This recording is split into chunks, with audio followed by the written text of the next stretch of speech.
സംഖ്യ അധ്യായം 15. കർത്താവ് മോശയോട് അരുളിച്ചെയ്തു, ഇസ്രായേൽ ജനത്തോട് പറയുക, നിങ്ങൾക്ക് അധിവസിക്കാൻ ഞാൻ തരുന്ന ദേശത്ത് നേർച്ചയോ സ്വാഭീഷ്ട കാഴ്ചയോ നിർദ്ദിഷ്ടമായ തിരുനാളുകളിൽ അർച്ചനയോ ആയി കർത്താവിൻ്റെ മുമ്പിൽ പരിമളം പരത്തുന്നതിന് കന്നുകാലികളിൽ നിന്നോ ആട്ടിൻപറ്റത്തിൽ നിന്നോ ദഹനബലിയോ മറ്റ് ബലികളോ നിങ്ങൾ അർപ്പിക്കുമ്പോൾ വഴിപാട് കൊണ്ടുവരുന്ന ആൾ 1/4 ഹിൻ എണ്ണ ചേർത്ത 10 ഏഫാ നേരിയ മാവ് ധാന്യബലിയായി കൊണ്ടുവരണം. ദഹനബലിയോടും മറ്റ് ബലികളോടുമൊപ്പം അർപ്പിക്കേണ്ട ബലിക്ക് ആട്ടിൻകുട്ടി ഒന്നിന് 1/4 ഹിൻ വീഞ്ഞ് വീതം തയ്യാറാക്കണം. മുട്ടാടാണെങ്കിൽ 10 ഏഫാ നേരിയ മാവിൽ 1/3 ഹിൻ എണ്ണ ചേർത്ത് ധാന്യബലി തയ്യാറാക്കണം. പാനീയബലിക്ക് 1/3 ഹിൻ വീഞ്ഞ് സൗരഭ്യമായി കർത്താവിന് അർപ്പിക്കണം. കർത്താവിന് നേർച്ചയോ സമാധാന ബലിയോ സമർപ്പിക്കാനായി ഒരു കാളയെ ദഹനബലിയോ മറ്റു ബലിയോ ആയി ഒരുക്കുമ്പോൾ 1/2 ഹിൻ എണ്ണ ചേർത്ത 3 ഏഫാ നേരിയ മാവ് ധാന്യബലിയായി അർപ്പിക്കണം. ദഹനബലിയോടൊപ്പം കർത്താവിൻ്റെ മുമ്പിൽ പരിമളം പരത്താനായി 1/2 ഹിൻ വീഞ്ഞ് പാനീയബലിയായും അർപ്പിക്കണം. കാളക്കുട്ടി, മുട്ടാട്, ആട്ടിൻകുട്ടി, കോലാട്ടിൻകുട്ടി ഇവയിലേതായാലും ഇപ്രകാരം തന്നെ ചെയ്യണം. അർപ്പിക്കുന്ന ബലിമൃഗങ്ങളുടെ എണ്ണമനുസരിച്ച് ഓരോന്നിനും ഇങ്ങനെ ചെയ്യണം. സ്വദേശികൾ കർത്താവിന് സുഗന്ധവാഹിയായ ദഹനബലി അർപ്പിക്കുമ്പോൾ ഇങ്ങനെ തന്നെ അനുഷ്ഠിക്കണം. തത്കാലത്തേക്ക് നിങ്ങളുടെ കൂടെ താമസിക്കുന്ന പരദേശിയോ നിങ്ങളുടെ ഇടയിൽ സ്ഥിരതാമസമാക്കിയ ഒരുവനോ കർത്താവിന് സുഗന്ധവാഹിയായ ദഹനബലി അർപ്പിക്കുവാൻ ആഗ്രഹിക്കുന്നെങ്കിൽ നിങ്ങൾ ചെയ്യുന്നത് പോലെ തന്നെ അവനും ചെയ്യണം. സമൂഹത്തിന് മുഴുവൻ നിങ്ങൾക്കും നിങ്ങളോടുകൂടെ വസിക്കുന്ന പരദേശികൾക്കും എക്കാലവും ഒരേ നിയമം ആയിരിക്കും. നിങ്ങളും പരദേശികളും കർത്താവിൻ്റെ മുമ്പിൽ ഒന്നുപോലെ തന്നെ. നിങ്ങൾക്കും നിങ്ങളോടുകൂടെ വസിക്കുന്ന പരദേശികൾക്കും ഒരേ നിയമവും ചട്ടവും ആയിരിക്കണം. കർത്താവ് മോശയോട് അരുളിച്ചെയ്തു, ഇസ്രായേൽ ജനത്തോട് പറയുക, ഞാൻ കൊണ്ടുപോകുന്ന നാട്ടിൽ എത്തിക്കഴിഞ്ഞ് അവിടെ നിന്ന് ആഹാരം കഴിക്കുമ്പോൾ നിങ്ങൾ കർത്താവിന് കാഴ്ചയർപ്പിക്കണം. ആദ്യം കുഴയ്ക്കുന്ന മാവ് കൊണ്ട് ഒരപ്പമുണ്ടാക്കി കർത്താവിന് കാഴ്ചയായി സമർപ്പിക്കണം. മെതിക്കളത്തിൽ നിന്നുള്ള സമർപ്പണം പോലെ അതും നീരാജനം ചെയ്യണം. ആദ്യം കുഴയ്ക്കുന്ന മാവിൽ നിന്ന് തലമുറ തോറും നിങ്ങൾ കർത്താവിന് കാഴ്ച സമർപ്പിക്കണം.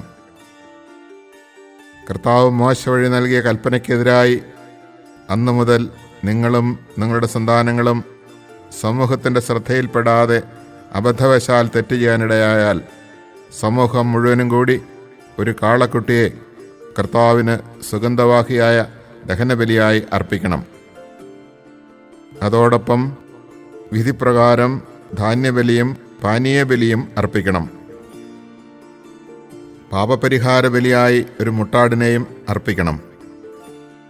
പുരോഹിതൻ ഇസ്രായേൽ സമൂഹം മുഴുവനും വേണ്ടി പരിഹാരം ചെയ്യണം. അപ്പോൾ അവർക്ക് മോചനം ലഭിക്കും. കാരണം അബദ്ധത്തിൽ പിണഞ്ഞ തെറ്റാണത്. അതിന് അവർ കർത്താവിന് ദഹനബലിയും പാപപരിഹാര ബലിയും സമർപ്പിച്ചു. ഇസ്രായേൽ സമൂഹത്തിനും അവരുടെ ഇടയിലെ വിദേശികൾക്കും മോചനം ലഭിക്കും. ജനങ്ങളെല്ലാം തെറ്റിലായിരുന്നല്ലോ. ഒരാൾ അറിയാതെ തെറ്റ് ചെയ്തു പോയാൽ അവൻ പാപപരിഹാര ബലിയായി 1 വയസ്സുള്ള പെണ്ണാടിനെ കാഴ്ചവെക്കണം. മനഃപൂർവ്വമല്ലാത്ത തെറ്റിന് പുരോഹിതൻ കർത്തൃസന്നിധിയിൽ പരിഹാരമനുഷ്ഠിക്കട്ടെ. അവന് മോചനം ലഭിക്കും. അറിയാതെ ചെയ്യുന്ന തെറ്റിന് ഇസ്രായേൽക്കാരനും അവരുടെ ഇടയിൽ വസിക്കുന്ന വിദേശിക്കും ഒരേ നിയമം തന്നെയാണ്. കരുതിക്കൂട്ടി തെറ്റ് ചെയ്യുന്ന സ്വദേശിയും വിദേശിയും കർത്താവിനെ അധിക്ഷേപിക്കുന്നു. അവനെ ജനത്തിൽ നിന്ന് വിച്ഛേദിക്കണം. അവൻ കർത്താവിൻ്റെ വചനത്തെ നിന്ദിക്കുകയും അവിടുത്തെ കൽപ്പന ലംഘിക്കുകയും ചെയ്തതുകൊണ്ട് അവനെ തീർത്തും പുറന്തള്ളണം. സ്വന്തം അകൃത്യത്തിൻ്റെ ഫലം അവൻ അനുഭവിക്കണം. ഇസ്രായേൽ ജനം മരുഭൂമിയിൽ കഴിഞ്ഞിരുന്ന കാലത്ത് ഒരാൾ സാബത്ത് നാളിൽ വിറക് ശേഖരിച്ചു. അത് കണ്ടവർ അവനെ സമൂഹത്തിൻ്റെ മുമ്പിൽ മോശയുടെയും അഹറോൻ്റെയും അടുത്ത് കൊണ്ടുവന്നു.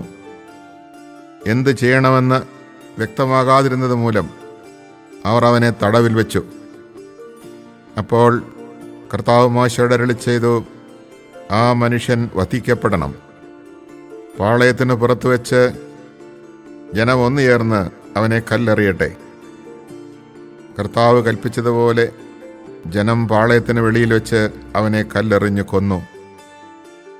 കർത്താവ് മോശയോട് അരുളിച്ചെയ്തു, എക്കാലവും തങ്ങളുടെ വസ്ത്രത്തിൻ്റെ വിളുമ്പുകളിൽ തൊങ്ങലുകൾ പിടിപ്പിക്കാനും തൊങ്ങലുകളിൽ നീല നാടകൾ കെട്ടാനും ഇസ്രായേല്യരോട് കൽപ്പിക്കുക. ഹൃദയത്തിൻ്റെയും കണ്ണുകളുടെയും ചായ്വനുസരിച്ച് യഥേഷ്ടം ചരിക്കാനുള്ള നിങ്ങളുടെ പ്രവണതയെ പിൻചെല്ലാതെ കർത്താവിൻ്റെ കൽപ്പനകളെല്ലാം ഓർത്ത് പാലിക്കുന്നതിന് ഈ തൊങ്ങലുകൾ അടയാളമായിരിക്കും. അങ്ങനെ നിങ്ങൾ എൻ്റെ കൽപ്പനകൾ ഓർത്ത് അനുഷ്ഠിക്കുകയും നിങ്ങളുടെ ദൈവത്തിൻ്റെ മുമ്പിൽ വിശുദ്ധരായിരിക്കുകയും വേണം. നിങ്ങളുടെ ദൈവമായിരിക്കേണ്ടതിന് നിങ്ങളെ ഈജിപ്തിൽ നിന്ന് കൊണ്ടുവന്ന നിങ്ങളുടെ ദൈവമായ കർത്താവാണ് ഞാനാണ് നിങ്ങളുടെ ദൈവമായ കർത്താവ്. Chapter 15. The Lord said to Moses, Give the Israelites these instructions. When you have entered the land that I will give you for your homesteads, if you make to the Lord a sweet-smelling oblation from the herd or from the flock, in holocaust, in fulfillment of a vow, or as a freewill offering, or for one of your festivals, whoever does so shall also present to the Lord a cereal offering consisting of 1/10 of an ephah of fine flour mixed with 1/4 of a hin of oil, as well as a libation of 1/4 of a hin of wine, with each lamb sacrificed in holocaust or otherwise. With each sacrifice of a ram you shall present a cereal offering of 2/10 of an ephah of fine flour mixed with 1/3 of a hin of oil, and a libation of 1/3 of a hin of wine, thus making a sweet-smelling offering to the Lord.